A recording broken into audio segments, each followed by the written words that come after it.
What is up, geocachers, and welcome to a special episode of Keats94’s geocaching adventures here in Burnaby, British Columbia in the Forest Grove neighborhood. This is where I grew up. This is where a lot of family memories happened, a lot of adventures, and kind of where I got interested in geocaching.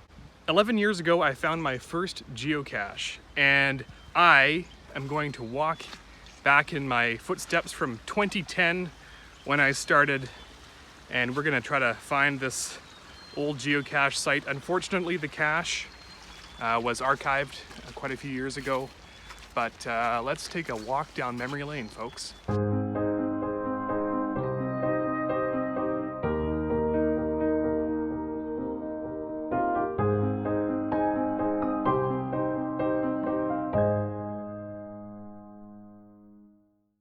So I actually became a member on geocaching.com on the 18th of April. And I guess I was in high school at the time and I was busy, so I didn't really find my first geocache on that day. So April 20th, I was like, hey, I want to try out this new geocaching thing. Let's see what we can find out here. And actually, the first geocache I ever attempted, I DNF'd. It was called Maleficent's Creepy Crawly Cache in Forest Grove. And couldn't find it, so I thought, why not? Let's look for a cache called Foreign Exchange. And so right now we are walking down the path where I hiked up, wondering if this whole geocache thing was real. And sure enough, when I found it, I was gobsmacked, folks. I couldn't believe that this container was sitting out here for as long as it was. There are so many geocaches that I noticed on the map. I was like, holy moly, like tons of them. It's a gorgeous day out. So unfortunately this cache is actually not physically here. But what I'm doing is I'm going to the location where I had found it. And I believe it was at the base of a stump. So I might have to take a look at my GPS and see where I'm close, or if I'm close to this thing. I thought I would come down and show you all where it all began, where my geocaching adventures started 11 years ago. On this glorious forest, this mountain in Burnaby, BC. And basically right now, I am very close to ground zero, right below Gallardi Way. You'd think that we're in the middle of nowhere, but actually there's a highway, there's a road that goes up to Simon Fraser University, and down below we have Forest Grove Drive. So anyway, and you might also notice that you're a bit further away from me right now. It's because I have some new camera equipment, new vlogging equipment. Yes, this is getting more serious, folks, so stay tuned for some better quality footage. I'm wanting to improve my page, my YouTube account as much as I can. But right now, I'm gonna show you where it all began. And I'm gonna show you this tree right here, folks. That is the tree that I walked down here. I walked down this slope here. And at the time, I didn't know if this whole geocache thing was real. So I walked down here. I walked all the way through this. This is where, in this little crevice here, I'm trying to figure out where this cache was, because it's no longer here. I thought it was at the base of a stump, but you know what? I think it might have actually been a tree, because this tree right here, I don't know, I think this was the spot, I believe. The cache was tucked in one of these holes in here somewhere, and that is where it all began, folks. I stood here and I was thinking, hey, you know, I wonder if geocaches are even real. You know, sure enough, over 13,000 geocaches later, and here we are. Geocaching was much different in 2010. It wasn't as built up a website as it is now. So it is definitely a growing hobby. It's becoming more trendy.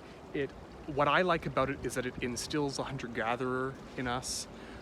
And I believe that geocaching also brings out the best in us. So that's kind of why I still do it and why I keep going geocaching, and the people that I meet and all the adventures that I go on. And I'm so glad to be able to share this with you all, because to me, I think that geocaching is one of the best hobbies out there. Gets you out exploring, gets you fit, gets you active, gets you thinking too if you're doing mystery caches. You know, it's just a really fantastic hobby, folks. Highly recommend it. If you're just seeing my videos now, check out geocaching, folks. It is awesome. It is an awesome hobby. Yet another trail in Forest Grove.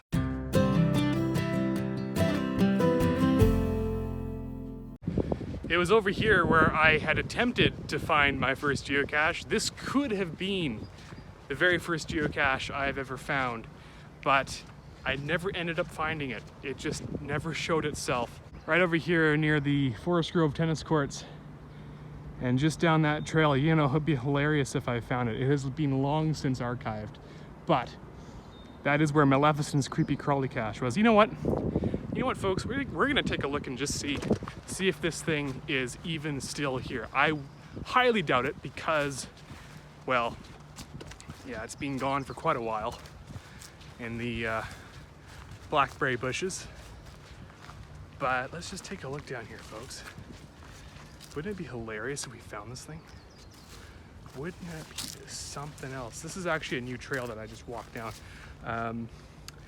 And I don't see, every once in a while I think there's like a bear in the woods, but it's just a bird. And I had no idea this culvert was here. Like, absolutely no idea. Let's take a look down here. Let's take a look down and see adventures in my own neighborhood. All right. Ooh, wow. Ooh. Check that out, folks. That looks interesting. So, I highly doubt this cache is even here. I'm just doing a cursive glance in the area and seeing if there's anything around. I don't see anything at all, folks. It's kind of a done deal over here, it looks like. However, I hit a geocache not far from here, and I can show you all where it is. It's a mystery cache. I give myself permission to show this to you. It is part of a series of geocaches called the Vinyl Cafe series. And this series goes basically, it's all over the Lower Mainland, from basically West Vancouver all the way to, I guess, Maple Ridge, Mission, I can't remember. I think as far as Port Coquitlam, I have to check that. And it's a series of geocaches that honors the late storyteller Stuart McLean. I am memorializing this Canadian icon by basically doing a bunch of mystery caches to kind of honor his legacy as a storyteller in Canada, and how he really brought this country together. He brought the quirks, he brought the people together, and that's why I follow his stories quite a bit. He is quite the Canadian, famous Canadian here in Canada. I'm going to show you a geocache. It's called the Vinyl Cafe, the Black Beast of Margaree. For those who might be familiar with Canadian geography, or East Coast Canadian geography, that is a region in Cape Breton Island. That's where the fictitious character named Dave grew up, and that is part of the story. You're gonna have to solve it and find out and learn more about the series. I will supply the geocache, the GC code in the description here for you to all solve if you're interested in solving it.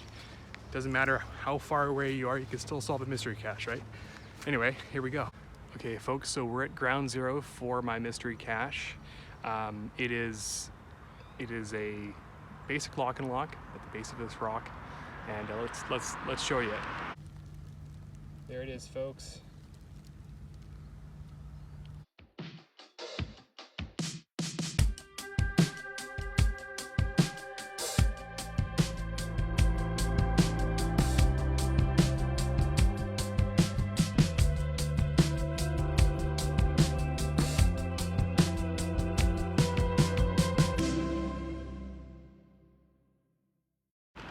And folks, like any good geocacher, I did a maintenance run This geocache is in fine shape, so no need to really worry much about it so far. It's in pretty good shape.